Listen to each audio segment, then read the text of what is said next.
You're watching Sipping Off the Cuff on Tequila Aficionado Media. I'm Alex Perez in Southern California. I'm Mike My buddy, Morales. I'm Mike here in San Antonio, how you doing, frustrating, Mike? but I'm here.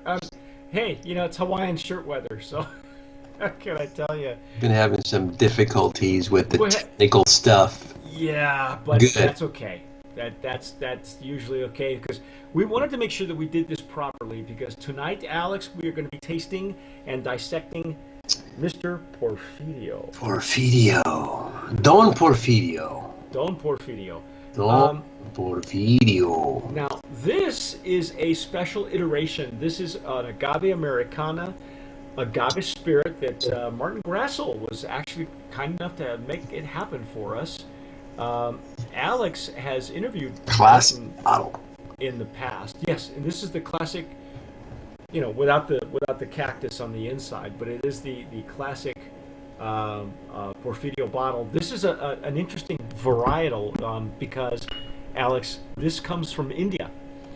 It is a joint venture with Desmond Nazareth, who I've been in communication with for a while over Facebook, and he has his own line of products called Desmanji, which is a whole line of agave spirit cocktails. Nice.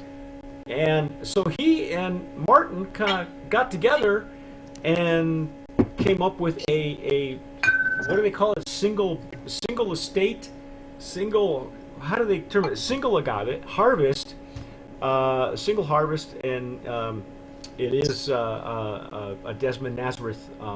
It's a Joint venture. single. It's a single agave, single variety, single harvest, single Yes. origin, single distillery. Wow. It's Single, single single, to the 1, 2, 3, 4, 5. Single to the fifth power. You know what I'm saying? He's not married. Okay, so um, uh, just to give you some background on this, this is a single agave, 100% agave Americana edition, and it is a joint venture with its own code name. It's S3XA, and Alex, And it's been disavowed. yeah, it if any, it's like Mission Impossible. If they get caught, they're completely disavowed, and the tape recorder blows up or something, or it just turns into smoke, Catches fire. catches fire.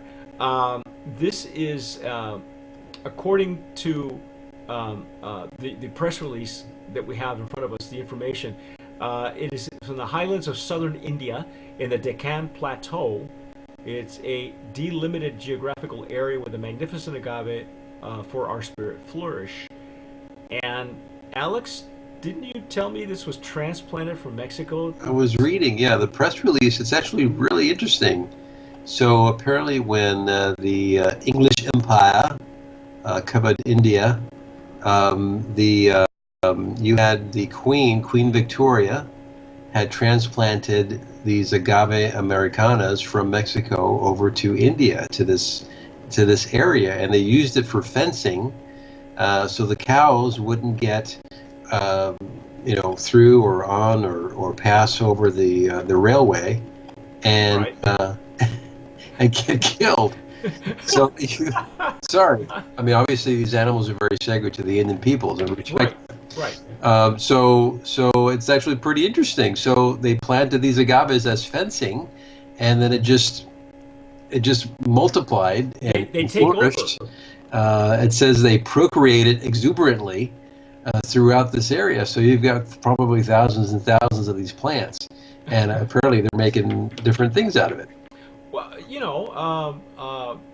it's interesting. I've been in communication with Martin off and on over email since we've had these samples sent to us, and he actually wrote a piece for us on Tequila Aficionado. You could read about it there, and it's it's interesting because he claims Where are you going? I'm Where are you going? my battery's dying here, so bear with me as I plug myself in. He claims that the use of agave spirits isn't just from Mexico, but that it happens simultaneously throughout several areas in All South America. well, yeah, all of South America. So one of the iterations he has planned is using calling the Cucuy maguey from Venezuela, because he in his research he's found that those people there, very much like the mezcal makers who were during Prohibition and were outlawed by the Spanish from making this stuff.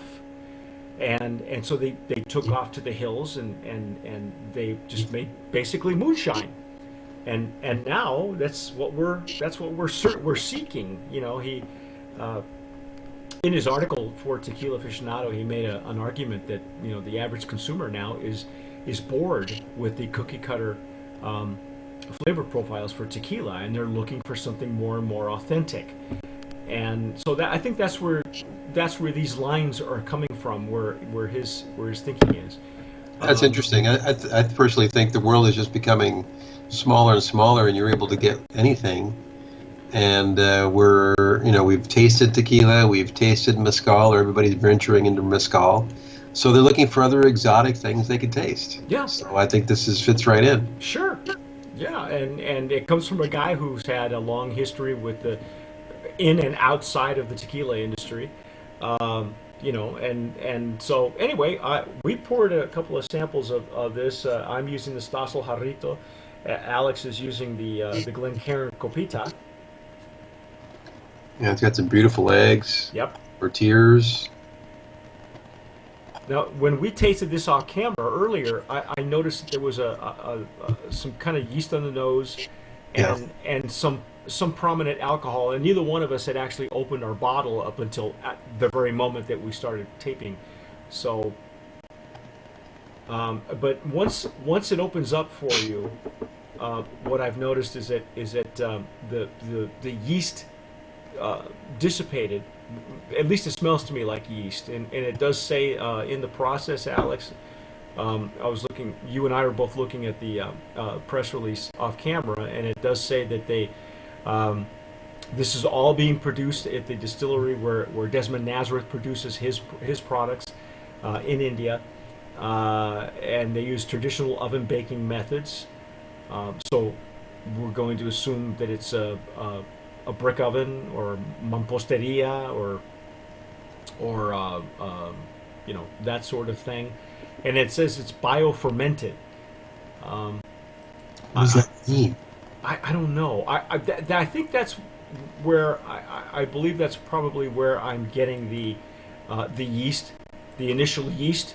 That they're using an accelerant or it's helping it along, and it could be because of the type of agave that it is, Agave Americana, that we smell it a little bit more prominently at the top. But once it dissipates, you have it's a very clean nose. Yeah, and there's alcohol at the bottom where it belongs, But I wanted to try this because I think through the first pass that Alex and I did, it was interesting because it's the nose and the intake are two different things. Yeah, it doesn't. They don't jive together. Mm-mm. But I do get. Initially, I got like a cane, a sweet cane nose. Now that I've had it in the glass for a little bit, and that one's got a narrower chimney on it. It's got a smaller opening. Yeah, I'm getting a little bit of like a brininess. Oh yeah, really? Almost, yeah. So it's kind of strange. At first I got the sweetness, and now it's kind of more leaning towards the brininess. And see, what I was getting, like I said, at the first pass, you just get a little whiff of the yeast, and then it started to turn green. Like there was this green, it was green and plant-like, and I think part of the other thing that if you're tasting brine, I was getting on the nose maybe a little bit of the brick oven smell, like a charred or burnt, roasted agave. I don't know how well versed the people who are taking care of the ovens are, or if they're, we know nothing about the process because we really haven't seen any of it. But it could be just remnants of overcooked agave, maybe. And frankly, sometimes that's not a bad thing. It just adds a little bit more character. Sure. Now it's very bright. Like I mentioned before, it's very bright in the palate. Mm-hmm. A little bit of a lemon zest. You said you got some good lip numbness too, didn't you? Yeah, gum numbness. Yeah. Good cover on the palate and in the mouth. It's got a good mouthfeel. Not overpowering. No, not at all. As a matter of fact, I didn't know what to expect. It's got a short to medium finish. Yeah. And it kind of builds on you. The more sips you take, the longer the finish gets. Right, because usually you get a powerful punch with the Blanco. Yeah. But this is very smooth coming in.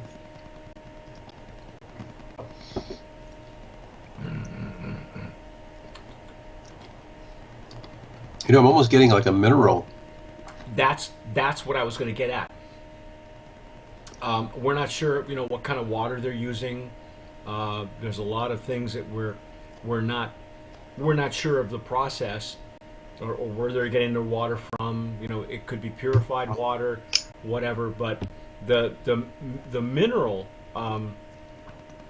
that could be either from the process itself or from the plant itself. I'm going to go with the plant. I'm going to say that the terroir of the plant of the area itself is lending some character to this, and it's only double distilled, and it's at what is it, 80 proof? It's 80 proof, isn't it? Yeah, it'd be interesting for them to get into that and kind of explain some of that. Yeah, it's 40%. Yeah, 40% ABV. 40%. This is, I gotta say, Alex, it's a kind of a. We've had mezcals from either different plants or from different states, different mezcals, and I gotta say this is one of the more approachable mezcals. Most definitely. It's not there's no smokiness involved, so and I'd imagine that they're trying to emulate the tequila methods as close as they can. So it's not going to be cooked or roasted in a pit or anything like that. So this is really, really different. I don't even know. It's interesting. I got nothing to measure it against. Yeah, I don't either. And which is, so we don't have a benchmark, so to speak. Yeah, and you can't judge it against a tequila or a mezcal. It's a completely different spirit out of a different plant. Yeah, I don't know of any other maker or distillery or producer that's making a product like this. Well, even Rebel Spirits, they recently relaunched the whole idea of a Rebel Avila, which is what they're calling it. And you remember when you were the one that discovered that brand to us. Mm. They're doing a combination of both. It's pit roasted and oven roasted. So they're blending it. And it was still rather gamey. And not that was a bad thing. I liked it. I liked it that it had a really hearty agave punch in a completely different region. So I don't know. I'm very surprised at the approachability of this spirit, because you get the idea in your head. It's India. It's out in the desert somewhere, or and I've never been. We may have seen pictures, and we don't know what the soil content is like, and so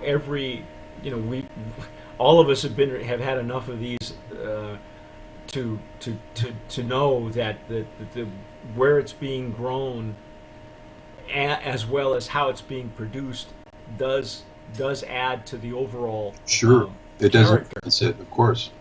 This is a real mild.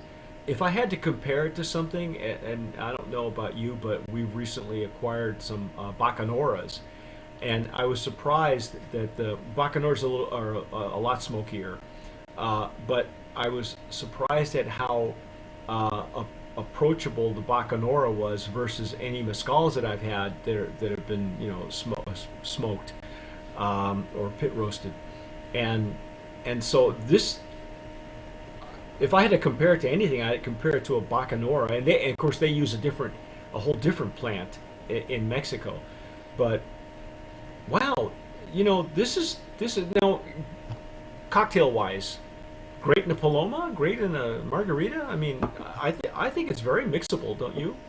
It'd be interesting to try it. Definitely in a Paloma,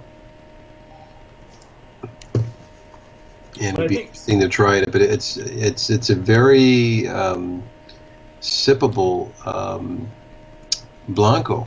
I mean, it's very pleasant. It's very pleasant, easygoing. It's smooth. Now that I've had a few sips, it really sits really well with my palate, yeah. and it's asking for more. But Well, it's very pleasing. it doesn't coat the palate. No, It's not offensive in any way. Um, I guess that's because I was expecting it to be much more wild tasting, and that's not what I'm getting. And not that I'm disappointed, but I didn't know what to expect. I only expected it to be much more wild and less cultivated, less cultured, of a flavor profile. But that's not what I'm getting. This is yeah, a very refined it is very spirit. refined. Well, I mean, if you thinking about it, you've got Martin Grassel with his distilling experience and his tequila experience from the past, combining forces with the experience that they have in India. Looks like a win-win. I think I he's finally doing what he's been wanting to do all this time. Yeah, is branch out. I don't know, how. I know this is one of a series of four that he had mentioned. I think did he mention that in the press release? I think he did. I don't. He says this is a third S3XA forms a third element in a five-piece Oh, there you go. Porfidio signature series of the world's most salient and unique agave spirits, whose uniqueness not only in the singularity of their cereal quality, you can tell he wrote this, but going beyond the intrinsic, the non-parochial, non-Mexican international origin. Yeah, holy cows and trains. Uh, it's fun. It looks like they had a lot of fun with this, and you can't fault the guy. If geez, we're not saving lives. We're just making booze. So you know,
I'm Mike Morales. I'm CEO of Tequila Aficionado Media, and I just wanted to thank you for watching Sipping Off the Cuff. We love doing these reviews for you.